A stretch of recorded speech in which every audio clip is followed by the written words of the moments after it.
hay algo al que yo le llamo, y en cierta medida esto ya lo fue, pero lo llamamos el otro lado de la cerveza. Mira, cuando tú tienes una cerveza aquí, ves el mundo y dices, esto se resuelve muy fácil. Esto es lo que hay que hacer. Y hay un mundo de complejidad del otro lado de la cerveza, al que nosotros lo hemos llamado precisamente así, por falta de originalidad. Me han preguntado varias veces por el sistema escolar sueco. ¿Qué les interesa a los que me preguntan del sistema escolar sueco? Una cosa en concreto: los vouchers de educación.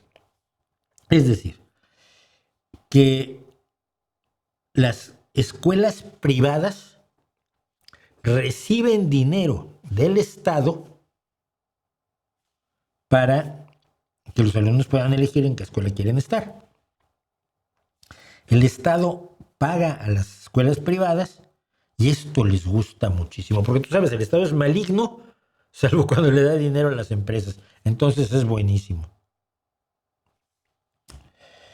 Es que en eso estábamos toda la vida. Bueno, entonces la gente dice, ¿por qué no implantamos un sistema escolar como el sueco? La educación pública y gratuita, pero que la puedes tomar en una escuela privada o en una escuela pública. Y la escuela privada pues la paga el Estado igual, ¿no? Cuando uno ve esto, la primera pregunta que sale es si va a ganar lo mismo por 10 alumnos una escuela privada y una escuela pública.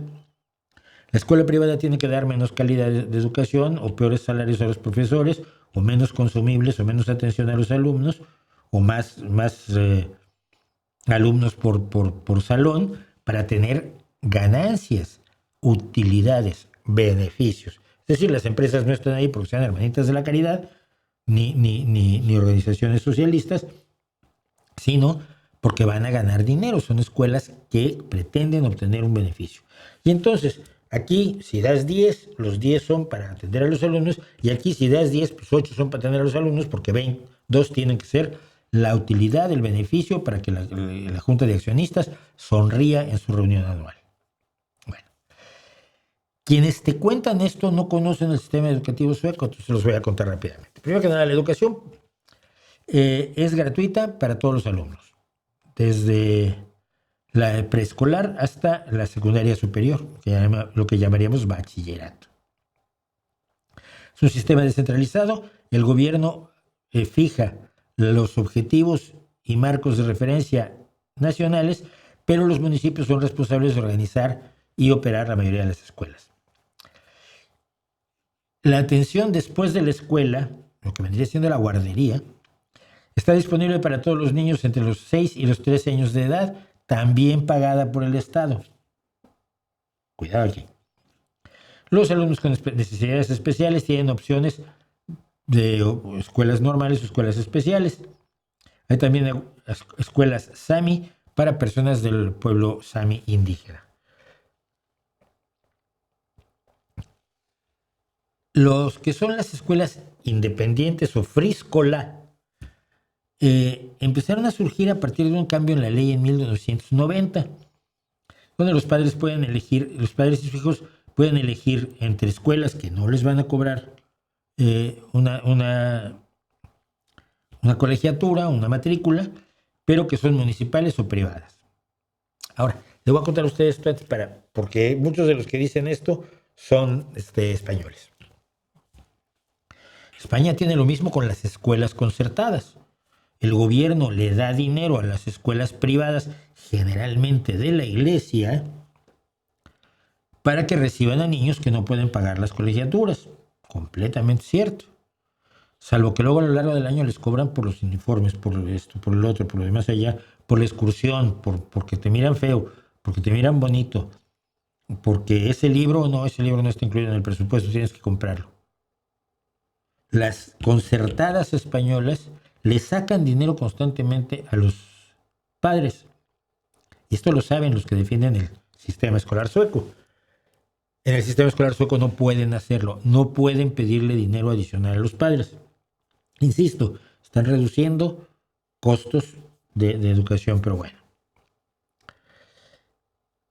Las escuelas independientes deben ser aprobadas por los inspectores de escuelas y ajustarse a los planes de estudio de nacionales. No pueden decirte que no, bueno, es que en realidad Franco era muy buena persona y el franquismo fue una época de una gran placidez, de una extraordinaria placidez. Esto lo decía Mayor Oreja, por cierto. Y todo estaba muy bien con Franco, pero lo odian porque era cristiano. No lo odian porque asesinó una pila de gente, señora. Pero bueno, aproximadamente una de cada 5 escuelas hoy en Suecia son independientes o friskola y una de 3 de las de secundaria superior. Bueno,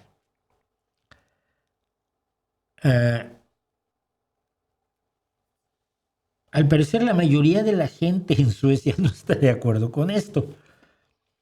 ¿Por qué tener escuelas que están movidas por ansias de mercado y deseos de obtener beneficios? Es algo que no lo quiere la mayoría de la ciudadanía sueca. Pero es que hay muchos políticos que están en las juntas de accionistas y en las juntas directivas de las corporaciones escolares que son dueñas de 1, 3 o 5 o 10 escuelas.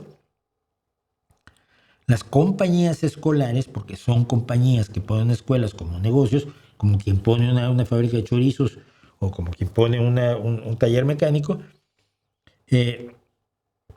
tienen en sus juntas directivas a políticos que ya sabes cómo van a votar. Por ejemplo, la ministra de Escuelas, Lotta Edholm, estuvo en la junta de una corporación escolar hasta el día en que tomó posesión como ministra. Pero ese era el bagaje que traía, cómo va a actuar a favor de la escuela pública o a favor de la escuela privada. Ahora, decía yo, los suecos no quieren ese sistema que la derecha española y algunos otros en las derechas quieren. Vean ustedes al Laje, por ejemplo, hablando de los vouchers escolares, y bueno, pues, sufre orgasmos el pobre tío. La Agencia de Investigación de la Defensa sueca abordó este tema porque hay compañías que son propiedad de extranjeros, compañías escolares, compañías que tienen 1, 2, 3, 5, 10 escuelas, y hicieron un estudio de riesgos llamado Inversiones extranjeras y propiedad en las escuelas primarias y secundarias suecas. Y dijeron, y lo que concluyeron fue que los antagonistas, en Suecia, ¿quién podría hacer eso? Por ejemplo, los rusos pueden comprar escuelas para luego influir en la educación democrática, o más bien influir en la educación antidemocrática de los alumnos suecos. La adquisición, esto permite el rápido establecimiento por todo el país de una educación contra los objetivos nacionales suecos, que entre otros son democráticos. A algunos les parecerá muy mal. Tienen varios ejemplos de cómo los propietarios extranjeros de las escuelas suecas que no quieren seguir los principios democráticos pueden funcionar. Describen cómo se pueden usar las escuelas para contrarrestar la integración de los alumnos y padres en zonas vulnerables, sobre todo de inmigrantes, manteniendo y reproduciendo normas y valores que son antidemocráticos. Todo esto sin contar con que si tú quieres sacar utilidades y te pagan lo mismo que a la escuela que no tiene utilidades, tú tienes que reducir la calidad de lo que das, del producto que das, a tus clientes, porque los alumnos son considerados clientes en este sistema, para poder sacar de allí tus utilidades. Todo eso es el sistema escolar sueco. Ahora, habría que decir que además el sistema escolar sueco está integrado en todo un sistema social y político democrático tendiente a la izquierda, tendiente a las instituciones socialistas que caracteriza a Suecia. Aunque tenga un gobernador, un presidente o primer ministro de derecha, las políticas están allí. Cuando la derecha toma el poder, luego quiere destruir las instituciones socialistas, pero como la gente las considera propias, les cuesta mucho trabajo, ¿no? ¿Tú crees que Rajoy no hubiera querido acabar con el matrimonio igualitario, con el derecho al aborto? con la salud pública, con la educación pública, pero no puede porque la gente, esas malvadas políticas socialistas, ya las considera propias. Entonces, lo que ocurre en el sistema sueco no es los vouchers escolares, ocurre todo un sistema escolar que está bajo crítica de los propios suecos y que además ocurre dentro de un contexto mucho más amplio, de una forma de entender el gobierno, de entender las relaciones sociales, de entender la democracia, de entender las responsabilidades comunitarias, que ninguno de los promotores de la derecha que quiere el sistema escolar sueco aceptaría ni en su lecho de muerte. Y eso es lo que tenemos, hermanitos.